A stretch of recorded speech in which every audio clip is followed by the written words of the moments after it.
নমস্কার দর্শক বন্ধুরা, রেপ স্পোর্টস বাংলার পর্দায় আপনাদের সকলকে আরেকবার স্বাগত। আমি রাহুল, আমার সাথে রয়েছে সোমনাথ। আর এই মুহূর্তে আমরা যুব ভারতী ক্রীড়াঙ্গনে কিছুক্ষণ আগেই মোহামেডানকে 7-0 গোলে পর্যদস্ত করে ইস্ট বেঙ্গল তাদের যে টাইটেল অ্যাম্বিশনটা ছিল সেটা বলতে গেলে এক কথায় তারা কিন্তু আবার রিভাইভ করে ফেলেছে। বেশ অনেকগুলো পজিটিভ রয়েছে আজকের ম্যাচে। 7-0 গোলে জয়, বড় জয়। বেশি পজিটিভ রয়েছে, কয়েকটা নেগেটিভ রয়েছে এবং সেই সমস্ত কিছু আজকে ম্যাচে অবশ্যই অনেক কিছু আপনাদের চোখে পড়েছে বা অনেক কিছু হয়তো আপনাদের চোখে পড়েনি, সেই সমস্ত কিছু তুলে ধরবো আমরা এই ভিডিওতে। বাট প্রথমত big result for east Bengal, but what next for east Bengal? আমরা শেষ 3টে ম্যাচে দেখেছি ইস্ট বেঙ্গল তার সেই ধারাবাহিক ছন্দে আমরা দেখিনি লাল হলুদ ব্রিগেডকে, বাট আজকে এই জয়ের পর আমরা জানি একটা বড় ব্রেক, এবং আপনাকে সেই আপডেটটাও দিয়ে দিই। অস্কার বুজো যেটা জানিয়ে গেলেন আজকে যে এরপর তিনি 6 দিনের ছুটি দিচ্ছেন পুরো টিমকে।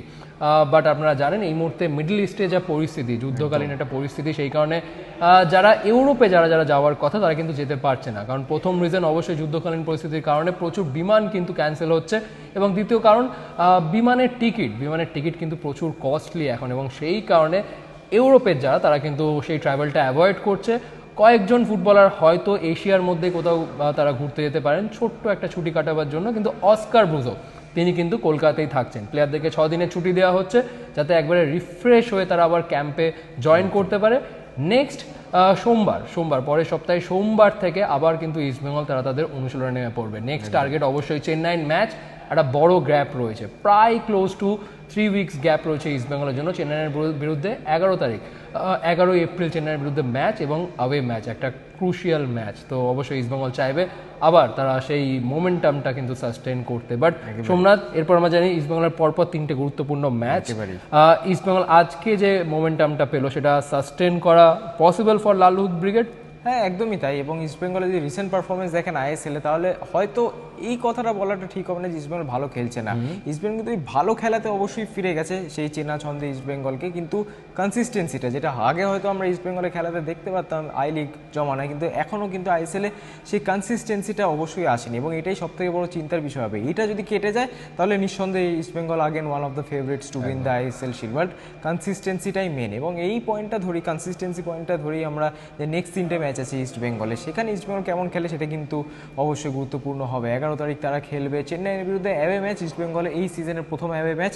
তারপর 16 তারিখ তারা খেলতে নামছে বেঙ্গালুরু এফসির বিরুদ্ধে, এবং তারপরে 24 তারিখ তারা খেলতে নামছে পাঞ্জাব এফসির বিরুদ্ধে। এই দুটো ম্যাচ অবশ্যই জোয়ার দিতে হবে, বাট 3টে কিন্তু ভালো কম্পিটিটিভ ম্যাচ। বেঙ্গালুরু একটা অন্য বেঙ্গালুরু আসবে তাদের নতুন হেড কোচের আন্ডারে, এবং অবশ্যই পাঞ্জাব এফসি তারাও কিন্তু ছন্দটা ধরে নিয়েছে, এই বছরে ভালো ফুটবল তারা খেলছে। এবং অ্যাগেন অ্যাওয়েতে যে কোনো ম্যাচ ইজ ডিফিকাল্ট, কারণ গতকাল যদি কথা বলি গোয়া কিন্তু ড্র করেছে এখানে চেন্নাইয়ের সাথে, তো অবভিয়াসলি চেন্নাই ম্যাচটাও কিন্তু ইজি হবে না। তো পরপর 3টে টাফ ম্যাচ আছে ফর ইস্টবেঙ্গল।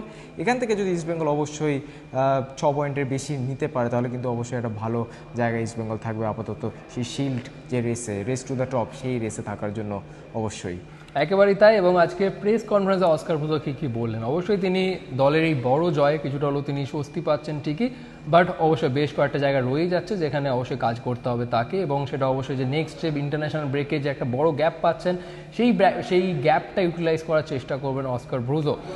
বাট তিনি একটা খুব ভালো কথা বলেছেন প্রতিপক্ষ দলের হেড কোচ মেহরাজউদ্দিন ওয়াডুকে নিয়ে অ্যাকচুয়ালি। কারণ আপনারা জানেন যে তার সাথে ওয়াডুর সম্পর্কটা কিন্তু বেশ পুরনো। 2017 সালে অস্কার ব্রুজো যখন ইন্ডিয়াতে প্রথম হেড কোচের দায়িত্বে আসে, মুম্বাই এফসির দায়িত্ব নেন তিনি আই লিগে, তখন সেই মুম্বাই এফসির ডিফেন্ডার ছিল কিন্তু মেহরাজউদ্দিন ওয়াডু। কিন্তু আজকে তারা দু দলের ডাগ আউটে অবশ্যই Mehrajuddin Wadoo, we all feel for Mehrajuddin Wadoo. কারণ মোহামেডান টিমটা আমরা দেখছি গত বছর থেকেই তারা on and off the pitch তারা স্ট্রাগল করে আসছে, এবং মেহরাজউদ্দিন ওয়াডু তিনি কিন্তু পুরোটাই কিন্তু তিনি দলের সাথে কিন্তু তিনি রয়েছে, তিনি দলটাই কিন্তু ছেড়ে তিনি চলে যাচ্ছেন। এই কঠিন সময়ের মধ্যে মেহরাজউদ্দিন ওয়াডু তিনি কিন্তু তার ফুটবলারদের কিন্তু মোটিভেট করে যাচ্ছে বিফোর এভরি গেম। তো অবশ্যই তাই ক্রেডিট দিতে হবে। এবং অস্কার ব্রুজো সেই কারণে মেহরাজউদ্দিন ওয়াডুকে নিয়ে তিনি বললেন যে ওয়াডু কিন্তু খুব ভালো কাজ করছে। আমরা যদি দেখি মোহামেডানের বাজেট কম, বিদেশি নেই, একবারে ইয়াং ইন্ডিয়ান ট্যালেন্টসদেরকে নিয়ে তারা টিম করেছে, এবং সেটা খুবই রিস্কি হয় যে এইরকম একটা টিম নিয়ে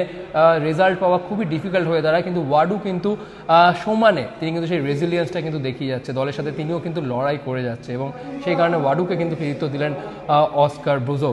কিন্তু আরও একটা আজকে ম্যাচে ইনসিডেন্ট হয়েছে, এটা নিয়ে অবশ্যই অস্কার ব্রুজো খুশি নন, সেটা সোমনাথ নন্দকুমার শেখারকে নিয়ে। একেবারেই তাই, যারা মাঠে ছিলেন, ইনফ্যাক্ট যারা টিভিতেও দেখছিলেন, তারা একটা জিনিস হয়তো লক্ষ্য করেছেন, যখনই বলটা নন্দা কুমার শেখারে পায়ে যাচ্ছিল, সমর্থকরা চিৎকার করছিলেন এবং অবশ্যই আমরা প্রেস বক্স থেকে মনে করছিলাম যে হয়তো চিয়ার করছে নন্দা কুমার শেখারকে, অবশ্যই তার একটা খারাপ ফর্ম যাচ্ছিল এই ম্যাচের আগে অবধি, বাট কোথাও না কোথাও অস্কার বুজন কিন্তু সেটা ক্ল্যারিফাই করে এবং ম্যাচে পোস্ট ম্যাচ প্রেস কনফারেন্সে কিন্তু তিনি বলেন যে সমর্থকরা একটা প্লেয়ার মানে কিছু প্লেয়ারের উদ্দেশ্যে কিন্তু কয়েকটা জিনিস তারা করছিল সেটা কিন্তু একেবারেই কাম্য নয়, একেবারেই এক্সপেক্টেড নন এবং সেটাতে তিনি খুশি নন। অবশ্যই প্রত্যেকটা প্লেয়ারের একটা অফ ফর্ম যেতে পারে, বাট অবশ্যই তিনি পজিটিভস নিয়ে এগোতে চান এবং তিনি কিন্তু এটাও বলেছেন যে এরকম পারফরমেন্স অবশ্যই আমরা ভবিষ্যতে দেওয়ার চেষ্টা করব এবং এই ধারাবাহিকতাটাই কিন্তু আমরা মেনটেন করতে চাই, যেটা আমরা কিছুক্ষণ আগে বললাম কনসিস্টেন্সি, এটা মেনটেন করতে পারলে অবশ্যই ইস্ট বেঙ্গলের জন্য ভালো হবে। বাট হ্যাঁ, সর্বশেষে কিন্তু তিনি একটা কথা বললেন যে সমর্থকদের কিন্তু অবশ্যই লাগবে আমাদের পরবর্তী ম্যাচেসগুলোতে, আমাদের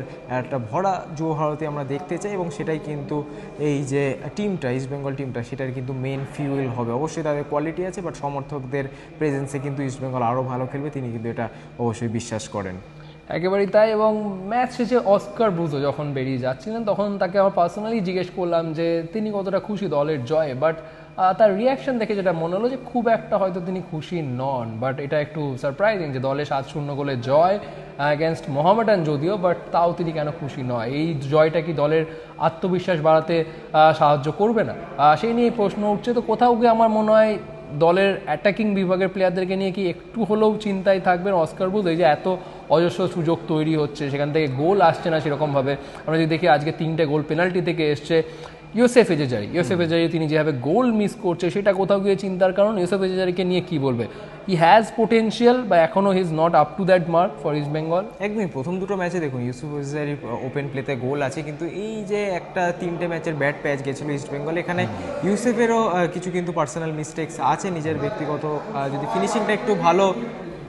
ফিনিশিংটা যদি একটু ভালো করতে পারতো তাহলে কিন্তু অবশ্যই আরও বেশি গোল তিনি করতে পারতেন। এবং এটাও দেখাচ্ছে ইস্ট বেঙ্গল কত চান্সেস ক্রিয়েট করছে, মানে আপ টু দ্য মার্ক না হয়েও যদি কেউ একদম ওই গোল্ডেন বুটের রেসে থাকে, একদম মানে টপের দিকেই থাকে, তাহলে অবশ্যই কী পরিমাণ চান্সেস ক্রিয়েট করছে ইস্ট বেঙ্গল এটা আপনারা বুঝতেই পারছেন। কিন্তু পাশাপাশি অবশ্যই ইউসুফ এজারি গেমটা আরেকটু বেটার করতে হবে, কারণ দেখুন আফটার অল ইস্ট বেঙ্গলের জন্যই ভালো যদি এবং স্ট্রাইকার ছাড়া যে বাকি প্লেয়াররাও আপনারা দেখছেন সবাই কিন্তু গোল করছেন, বিদেশি বলুন দেশি প্লেয়াররা বলুন ডিফেন্ডাররাও ইনফ্যাক্ট বলুন তারাও কিন্তু গোল করছে। স্ট্রাইকারও যদি এবং ফুল ফায়ারে যদি খেলতে শুরু করে দেয় তাহলে অবশ্যই nothing better than that for east Bengal. But অবশ্যই আরেকটা কথা বলতে খেয়াল নেই, অস্কার বুজন কিন্তু প্রেস কনফারেন্সেও বলে যে নন্দা কুমারকে কিন্তু তার আজকে যে পারফরমেন্স নন্দা কুমার দিচ্ছে সেটা কিন্তু অবশ্যই খুব ভালো ছিল। সেকেন্ড হাফে one of the best players in the pitch ছিল নন্দা কুমার শেখার, এটা অস্কার বুজন তিনি বললেন। একটা গোল তিনি অবশ্যই করেছেন এবং আরেকটা পোস্টেও লেগেছে এবং যেই ইম্প্যাক্টটা তিনি ক্রিয়েট করেছিলেন রাইট উইংয়ে সেটা কিন্তু ইস্ট বেঙ্গল পুরো ম্যাচে খুঁজছিল। নন্দাকে নামানোর পরই কিন্তু রাইট উইংয়ে সেই ইম্প্যাক্টটা আসে ইস্ট বেঙ্গল এবং অবশ্যই আগেন আমরা যেটা লাইভেও বলেছিলাম যে এই গোলটার পরে কিন্তু একটা অন্য আত্মবিশ্বাসী নন্দা কুমারকে আমরা হয়তো দেখতে পারি পরবর্তী ম্যাচেস এবং অস্কার বুজন হয়তো আবারও সেই স্টার্টিং লাইন আপে নন্দা কুমারকে হয়তো কনসিডার করলেও করতে পারে। একেবারে তাই। এবং এই ব্রেকের পর ইস্টবেঙ্গলের প্রথম ম্যাচ চেন্নাই এফসি এবং সেই ম্যাচে আমরা কেভিন সিভেকে দেখতে চলেছি এবং সেটা কতটা দলের কনফিডেন্স আরও বেশি বাড়াবে বলেই মনে হয়, কারণ কেভিন সিভিলের লিডারশিপ কোয়ালিটি, কেভিন সিভিলের defensive quality, leading from the back যেটাকে বলে, সেটা কতটা ভ্যালুয়েবল হতে চলেছে ইস্টবেঙ্গলের জন্য। আমরা তো কেভিন সিভের কথা বলতেই থাকি, বাট এই মানে আপনি ভেবেই রাখুন যে গতকাল যে প্রি ম্যাচ প্রেস কনফারেন্সটা হয়েছিল সেখানে ইস্টবেঙ্গল একজন প্লেয়ার প্রভসুকান সিঙ্গেল নিজেই তিনি বলছেন যে কেভিন যখন ফিরে আসবে আমাদের ব্যাকলাইনটা আরও বেশি সলিড হবে এবং আমাদের টিমটা অনেক বেশি স্টেবল হবে। তাহলে বুঝেই নিন যে যখন সতীর্থরাই চাইছে কেভিন সিভি যাতে দ্রুত ফিরে আসুক এবং প্রভসুকান বলছিল যে এটা খুবই আনফর্চুনেট, আমরা একদম আইএসএল শুরুর দিকে কেভিন সিভিকে এই ইঞ্জুরির জন্য কয়েকটা ম্যাচে মিস করেছি, এটা খুবই আনফর্চুনেট, বাট যত তাড়াতাড়ি তিনি ফিরে আসবেন তত তাদের কিন্তু টিমের জন্য ভালো। এবং তাই একটা প্লেয়ারই যখন বলছে আমাদেরও আলাদা করে কিছু বলার নেই যে তিনি কতটা ইম্পর্টেন্ট প্লেয়ার। এবং অস্কার বুজন তিনিও কিন্তু বারবার আভাস দিচ্ছেন যে এই চেন্নাই ম্যাচ থেকে কিন্তু আমরা হয়তো কেভিন সিভিকে আবারও প্র্যাকটিসে দেখতে পারবো। এবং আজকে 23 তারিখে, আজকে সোমবার, পরবর্তী সোমবার 30 তারিখ থেকে কিন্তু ইস্টবেঙ্গল আবারও প্র্যাকটিসে নামবে।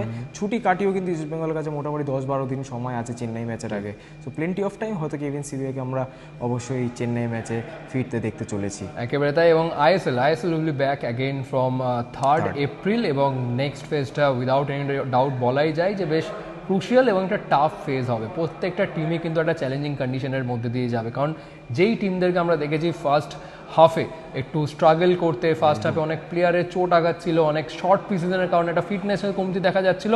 আমার মনে হয় প্রত্যেকটা দলে একটা পূর্ণ শক্তি নিয়ে কিন্তু ফেরত আসবে নেক্সট ফেসে। সুতরাং specially talking about east Bengal and Mohun Bagan, দুই দলের জন্য কিন্তু একটা চ্যালেঞ্জিং ফেস আসতে চলেছে। অবশ্যই মোহনবাগান শুরু করবে জামশেদপুর ম্যাচ দিয়ে, কিন্তু সেই ম্যাচ উইকে একটা বিরতি থাকছে ইস্ট বেঙ্গলের। ইস্ট বেঙ্গল শুরু করছে চেন্নাইয়ের ম্যাচ দিয়ে, দুই প্রধানই অ্যাওয়ে ম্যাচ দিয়ে আবার শুরু করছে আইএসএল এর নেক্সট ফেজ। তো বেশ একটা জমজমাট ফেজের অপেক্ষায় রয়েছি আমরা সকলেই। দেখা যাক দুই প্রধান কি করতে পারে নেক্সট ফেজে। এখানেই শেষ করবো আমাদের এই ভিডিও। আপনার কি মতামত আজকের ম্যাচ নিয়ে অবশ্যই জানান কমেন্ট সেকশনে, এবং এরকম আরও অনেক আপডেটের জন্য অবশ্যই চোখ রাখবেন রেড স্পোর্টস বাংলার পর্দায়। যারা এখনও সাবস্ক্রাইব করেনি দয়া করে লাইক শেয়ার এবং সাবস্ক্রাইবটা করে দেন। এখানে শেষ করছি, আবার আপনাদের সকলের সাথে দেখা হচ্ছে পরবর্তী ভিডিওতে।